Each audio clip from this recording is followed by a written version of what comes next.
You see, when King Uri of Ethiopia in 5100 established the concept of non-violence, he didn't say at any cost. When Akhenaten brought his cousin Semenkari and sit him on the throne of Egypt as co-regent in the 18th dynasty so that he could pay attention to non-violence, he didn't say at any cost. Not at the destruction of his people. When Rosa Parks got up in that bus, she had no PhD, no M anything, no B anything, but she had the integrity of an African woman that she was no longer going to sit down in the back of the bus, and she was willing to die and take somebody with her. I know these are alien talks. These are alien thoughts because you believe that praying can change it. No way. Praying didn't change lynching, because it still goes on. Instead of a Ku Klux Klan doing it, the government does it. But most of us in our academic role don't want to deal with this thing, and I can understand, because it means the difference between tenure, the bank mortgage, the yacht in the basin, they may say these beds.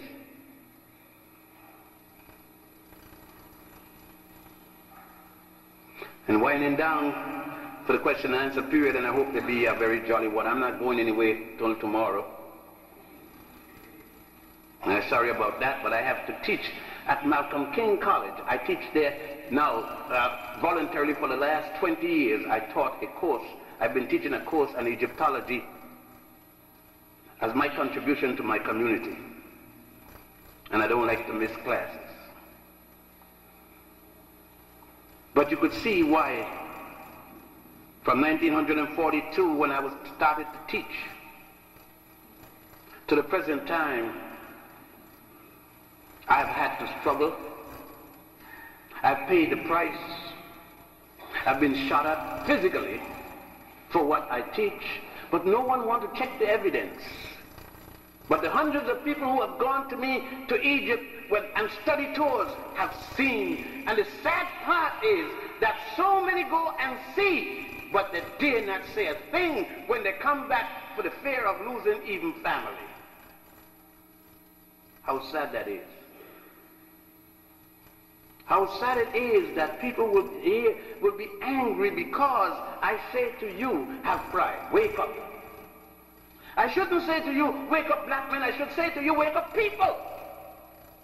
And the only people in the world, we are not allowed to talk to each other for our own common interest. Everyone else.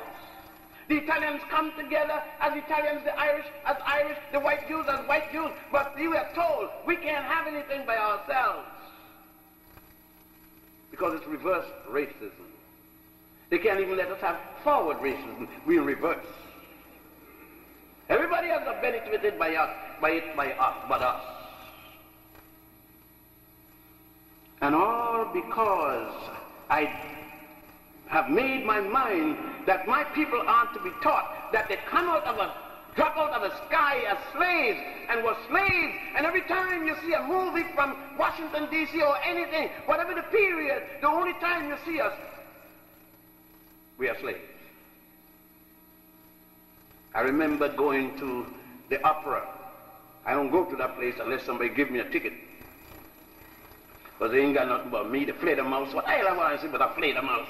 Little mouse running around in German. So I went to one that's supposed to be about me. About Dido. Verdi's play. This is happening in Egypt and Ethiopia, and I'm sitting down in a $22 seat. You know, I didn't buy that one.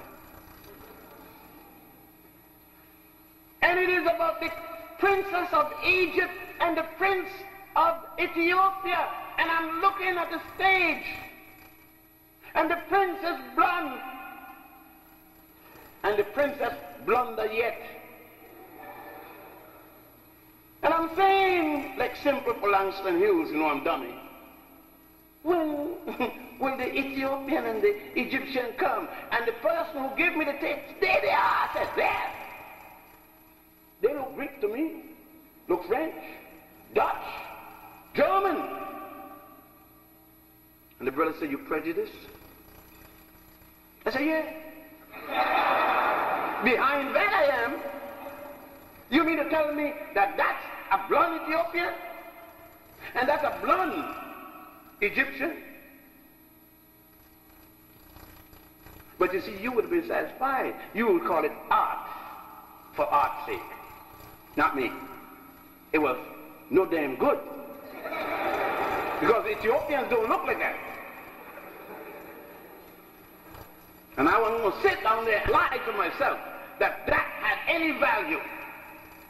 When you had Martina Arroyo, you had Leontine Price, you had all kinds of people they could have put in that place. But the Metropolitan Opera House wasn't ready yet for Leontine Price, no Martina Arroyo or anybody else. And until they were ready, I was going to give them hell till they get ready and made them get ready. Because I'm not going to sit down any time behind, and now I don't need it to do anymore. I retired from teaching in colleges, and I wasn't doing it then. I wasn't sitting quiet then. And I'm not going to sit quiet now when I don't have to worry anyhow. Never worried then. To bring the truth to my people. And time doesn't permit. I have to go here, there, and everything to just show you the culmination of history. History isn't a thing of the past. Because of history, you act and react today. History is now. What happened yesterday make you act today and will make you act tomorrow. What happened to Booker T. Washington made what you're doing possible. The interaction of the people with whom Booker T. dealt with. And so it will be unbecoming you not to go forward and further the attributes of Booker T. and Dr. Carver and others. You can't fail. You can't come to this institution and nonchalantly take courses and hope to pass. You have an obligation to pass and pass well. Not only to read the books in front of you, but to read others. Certainly if you're taking engineering or science or something like that, you need a lot of time, but you can't ignore self. The understanding, the knowledge of self. You can't come through here and don't take courses in African history or African American history. You can't do it. Some of you believe because you're black you know yourself. Go check it out. You get your European history, you must take that to graduate. 101, 201, umpteen one. But take yours at least on your own initiative. Learn who you were. Learn who you are. Learn what you must be. And I say, I walked with my head in the clouds because I have no fear. I have no embarrassment of enslavement because you see, the shackles have been off my body, my leg, my feet, and I've removed it from the last place, my mind.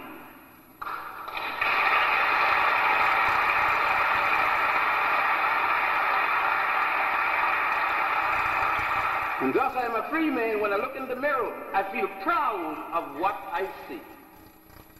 I don't need refund. I don't snort. I don't stick nothing in my arms because I'm already high. High with the beauty of the woman that gave birth to me. Somebody else the other day asked me, do you know God? I said, yes, she died 14 years ago.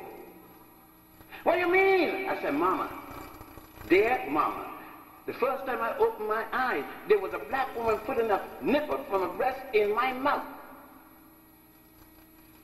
to sustain me, having sustained me for 10 months in her womb, not 9. That's the sign.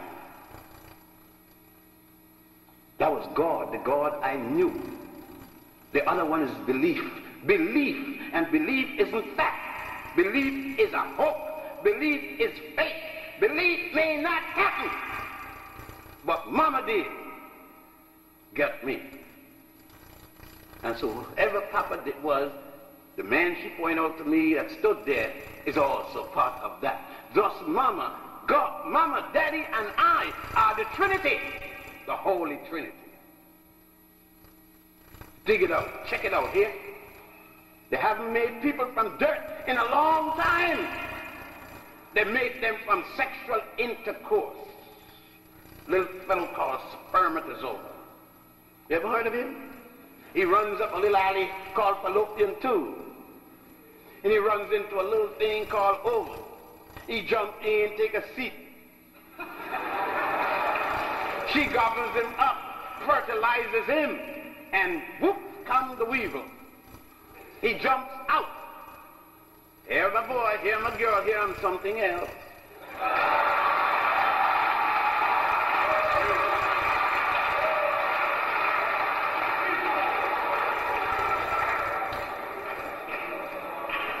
But nevertheless,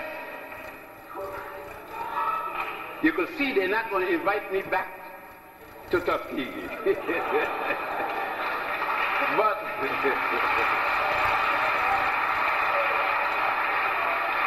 it took me 50 years to get it over. I want to thank the student government,